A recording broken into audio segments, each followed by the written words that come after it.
A very good morning to all of you. Hello students, so I am back again with another chapter this time, that is chapter number 2, acid, bases and salt. In this video we are going to discuss about the indicator and what is the role of indicator in detecting the acid and base. And then we will proceed with the acid and the different properties of acid. So let us have a look. Now let us start with the acid, bases and salt. So on the basis of the chemical properties, all the compound can be classified into three groups, that is the acid, bases and salt. So what are compounds here? Compound is a substance formed when two or more chemical elements are chemically combined together. So here the compound can be classified into three different groups, that is acids, bases and salt. Now let us see what are indicator and how it can help in detecting the acid and base. So what is an indicator? Indicator is a dye that changes color when it is put into an acid or a base. An indicator gives different color in acid and base, and it tells us whether the substance we are testing is a acid or a base. How? By changing in its color. In another word, we can say that an indicator tells us whether the substance we are testing is acidic or basic by making change in its color. Now here are the three different common indicators to test for acid and base. So let us look. First is the litmus. What litmus can do? In the case of acid, the acid turned blue litmus to red. If you take the blue litmus paper and you try to dip that blue litmus paper in acid, it will turn that into red color, right? Now if you take a red litmus paper and try to dip it in base, then what happened? What will you observe? The red litmus will turn to blue color. So this is the work of litmus paper. This is how we can detect either a substance is acidic or basic. Now the next is the methyl orange. How methyl orange help in indicating the substance is acidic or basic? The methyl orange indicator gives red color in acidic solution. When you dissolve the methyl orange solution in any acid, what happened? You will observe the red color, right? And in the case of base, you will observe the yellow color. So when you try to mix the methyl orange with the acid, you will observe the red color, and when you dissolve it in base solution, you will observe the yellow color. This is how we can detect that either a substance is acidic or basic. Now the last indicator is the phenolphthalein. What is a phenolphthalein? It is an indicator. It also helps in detecting. So how it will help? Phenolphthalein indicator is a colorless in acidic solution. When you dissolve the phenolphthalein in acid solution, it will show a colorless, right? And when you dissolve phenolphthalein in basic solution, you will see a pink color. Now the next is olfactory indicator. So what are olfactory indicator? Olfactory means relating to the sense of smell. So here those substances whose smell changes in acidic or a basic solution are called the olfactory indicator. Like for example, onion and vanilla extract. Onion has a characteristic smell. When a basic solution like sodium hydroxide solution is added to a closed strip treated with onion, then the onion smell cannot be detected. An acidic solution like hydrochloric acid, however, does not destroy the smell of onion. So in this way, you can easily test that either it is an acid or a base. Similar is with vanilla also. Now we will see what are acids. So acid are those chemical substances which have a sour taste. So we are having some examples here, like for example citric acid, acetic acid, they all are the. Now here we can see the organic acid. What are organic acid? Those acids which are present in the plant material and animal are called the organic acid. As it is clear with its name, organic means natural.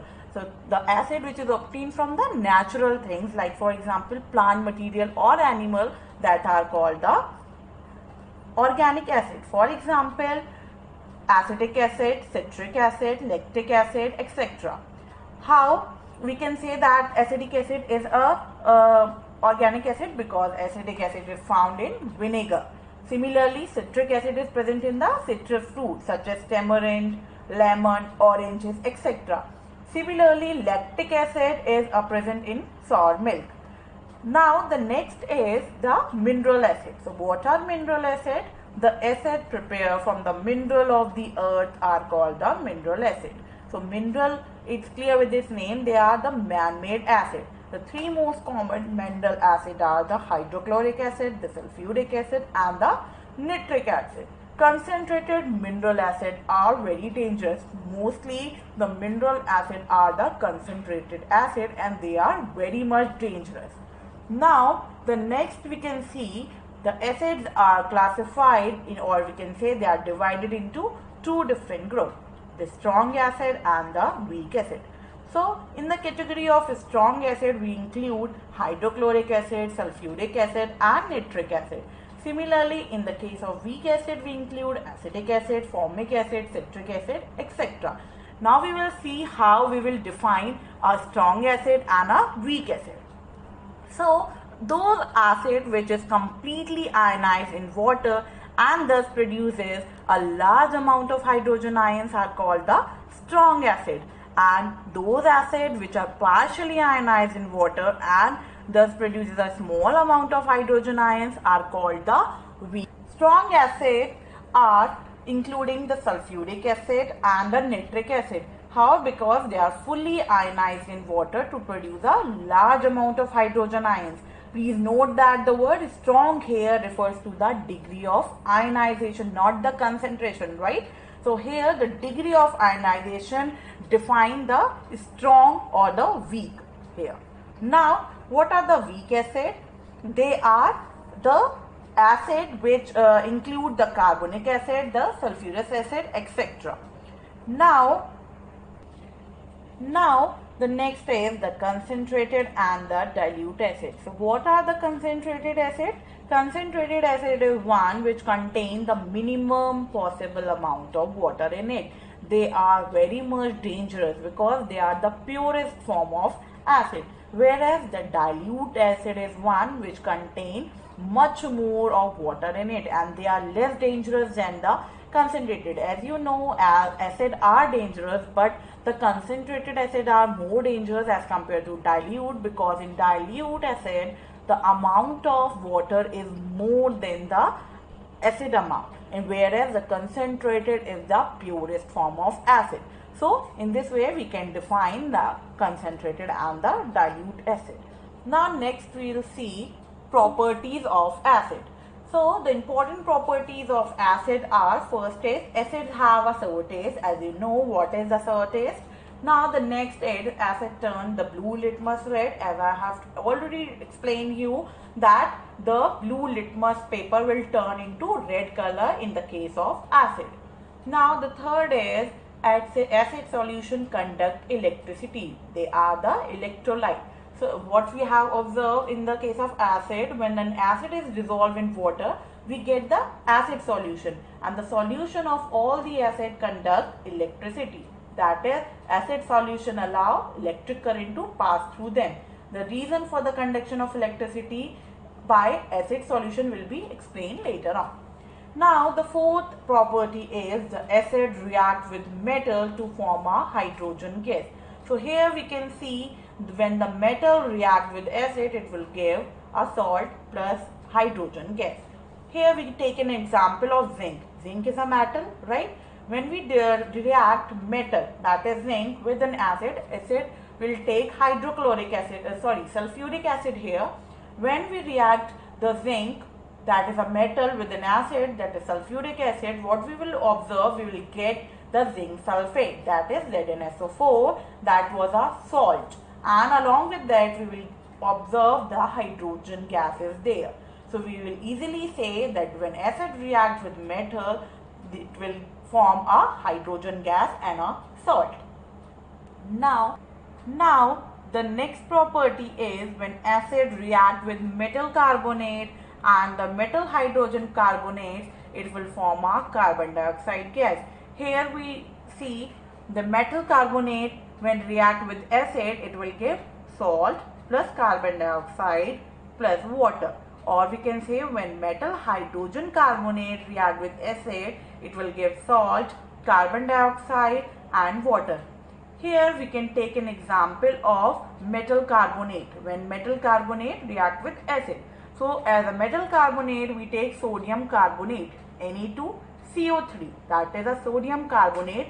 That was a metal carbonate because here the sodium is a metal. And when we react this metal carbonate with acid, that is 2HCl, hydrochloric acid. When we react sodium carbonate with hydrochloric acid, we will form we will observe that the salt and the carbon dioxide and the water is formed.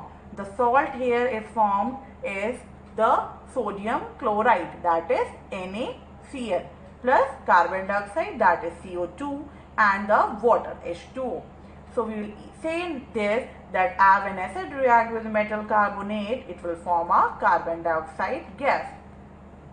Now the next property is acid reacts with base to form a salt and water. In the previous chapter we have discussed about the neutralization reaction. If you remember, what we see in a neutralization reaction, when an acid reacts with base, it will give salt and water. That is why this is also called as the neutralization reaction. And here we take an example of sodium hydroxide, this is an acid, and the this is a base, and the sodium hydrogen chloride, that is an acid. When we react both these base and acid together, that is NaOH and the HCl, we will see, what we will observe, that salt, that is NaCl, is formed along with the water. Now the another property is when acid react with metal oxide, it will form the salt and water. So when metal oxide plus acid react together, it will form salt and water. So for example, as metal oxide will take copper oxide, because copper is also a metal. When copper oxide react with hydrochloric acid, that is an acid, it will form a salt, that is copper chloride, and the water. So we say that when acid react with metal oxide, it will form a salt and water. Now the last property of acid is the acids have a corrosive nature. What are the corrosive nature means here? The mineral acid cause severe burns on the skin and attack and eat up the material like clothes, wood, metal structure and stonework. So they are said to be corrosive. For example, if concentrated sulfuric acid falls accidentally on the skin, clothes or wood, it causes a severe burn on the skin. As you have observed in the case of battery, or you all are having inverter battery at your home, you will see that if a inverter battery water will drop on the surface or the tiles will become very rough. Why? Because that water will contain acid in it. About this video, we'll catch you again in the next video. Till then, thank you.